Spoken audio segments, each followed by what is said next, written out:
మీకు మీ కుటుంబ సభ్యులందరికీ నాగపంచమి శుభాకాంక్షలు.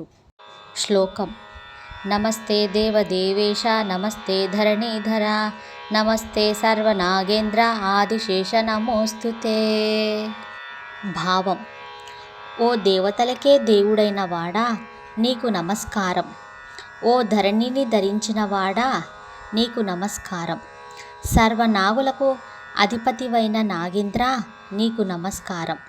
శ్రీ మహావిష్ణువుకు శయగా సేవలందించే ఆదిశేషుడా, నీకు పదే పదే నమస్కారం అని అర్థం.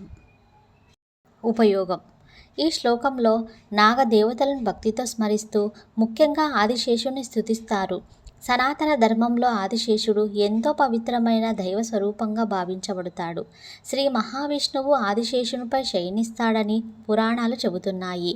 నాగపంచమి రోజున నాగదేవతలను పూజించటం ద్వారా వారి అనుగ్రహం లభించాలని, కుటుంబానికి సుఖ సంతోషాలు, ఆయురారోగ్యాలు కలగాలని భక్తులు ప్రార్థిస్తారు.